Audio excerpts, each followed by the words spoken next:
Here I am again. Only I'm wearing another different hat this time. I'm the principal investigator of the Mast camera. And before you've seen me here is Marty, the scent imaging. And we got a 360-degree panorama into the sequence from yesterday. And we got our thumbnails back. And I need to tell you that the full frames are now stored inside the camera, and we do have to get those images out of the camera and stored into the rover's memory in order to bring them back home. But today, the SOL we're planning now for is the last after the software activity goes through to get them queued up. So we're going to queue up a few of the full resolution images. Again, what I'm showing you are thumbnails. You should remember back a couple of sols ago when I showed you the thumbnail of the heat shield, and then I faded that into the full resolution.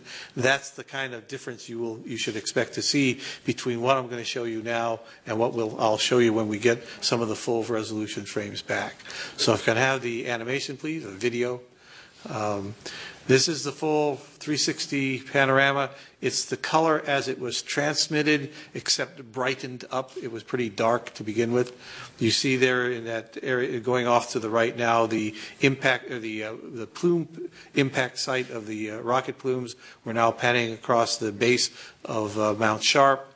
We see the shadow of some of the hardware on the rover itself.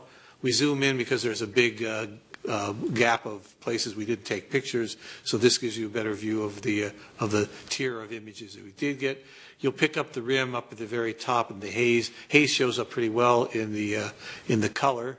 You can see it's slightly different color. You can see it's a low light layer there, as was seen in the Mastcam. And then we're going to zoom in here again to look at this is the area that's been discussed. It was shown last time I was here. Grotzinger talked about bedrock and digging up material by the rocket plumes. So if we can keep going now, I think we're going to back out from this and just show you the full mosaic again and zoom in back to the other plumes. And then we're going to zoom back into the plumes. So you can see the plumes are light toned. That could be a contaminant. We don't know. We probably won't know unless we go over and observe these things. Other than that, this is a very low resolution image. The images are only 144 by 144 pixels. There are 130 of them in here. It took us about an hour and 6 minutes to take the mosaic. And with that, I'll hand it off to someone who's going to interpret some of this stuff. Yeah, so we have these beautiful images, and Mike did a nice job describing some of the interesting features we can see in the early part. We're really looking forward to the full resolution images. We can also see the main reason we chose Gale as a landing site. So if I could have the first slide.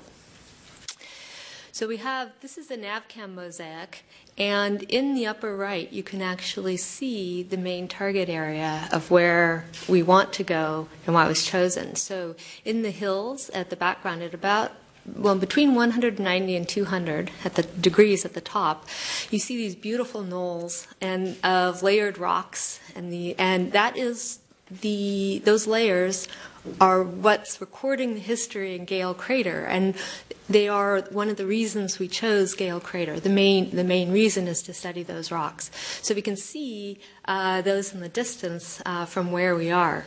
And it's very exciting to think about getting there, but it is quite a ways away. And we also want to be able to take the science that we can do where we landed and integrate that into the mission as well. So next slide. I've been coordinating with some others a mapping effort, and so you can see in this image you can see the landing ellipse outlined in red, and we've divided the area up into about 1 mile by 1 mile quads or squares, and we had volunteers from the science team map each quad. And what mapping means is looking at the different textures that you can see in the images and mapping the boundaries between those textures. So we do that for geology on Earth to mark where different types of rocks are outlined. And Curiosity landed in Quad 51, which happens to be one of the ones I mapped. So I'm sure that that was intentional by the navigation team. And so what the science team is now doing is we have these individual maps, and we started integrating them to get the broader picture, and also investigating the rocks and and craters and patterns around where Curiosity is now. And we'll use this map to find a path from where we landed to the main target at the base of Mount Sharp, which is south of where we landed. And so we'll drive on the northwest side of the dunes and go through a break in the dune field. But on the way, we're going to have a lot of interesting geology to look at. And so the team will be balancing observations and scientific investigations on our drive, but also still get to the base of Mount Sharp. If I could have the next slide. This is the Quad 51, where Curiosity landed, and you can tell by looking at this image that we have several different textures of rocks and surfaces in this, and the team is focused on what are the key observations we can make here that will tell us about our landing site, and then we will go from those and choose a path to the base of Mount Sharp, doing the best science that we can along the way, but also keeping our eyes on that beautiful layered rock at the base of Mount Sharp.